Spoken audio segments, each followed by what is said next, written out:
yanaanza kupotea, biashara inafunua, uchumi unaonekana, heshima inaonekana.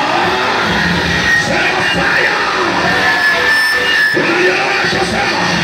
Kuna watu wenye faida, uniacheni nikusaidie. Kuna watu hawatuoni, unatafuta kazi uioni, unawapenda watuoni, maisha yako yamebebwa, yamewekwa kwenye chungu.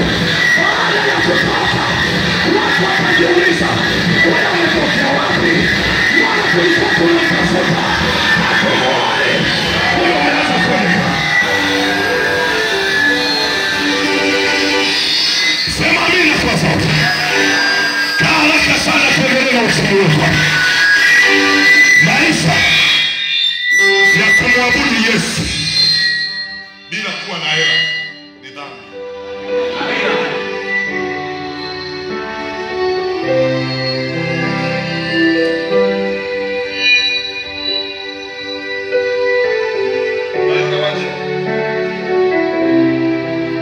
Usiishi kwa wanja ya kupewa, ishi kwa wanja ya kununua wewe na utafurahia Mungu. Kuna maombi utakuwa unaomba machozi yanakutoka kwa sababu kuna vitu Bwana amevifanya ambavyo hukutegemea kwenye maisha yako. Na utaacha kwenda ibadani. Kama una chochote utakuja ibadani leo, kesho unazimika kama simama. Kwa sababu hakuna baraka unazoziona. Kumbe shida watu wamebeba jina lako wameweka Bwana. Mimi nataka nikwambie, mimi najielewa. Ninaenda kupasua viungo.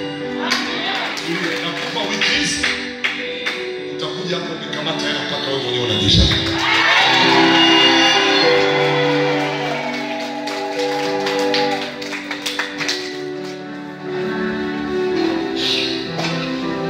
Ndio maana wale wote mnaotaka kwenda na mimi kambini, usioshe silaha mbele ya adui.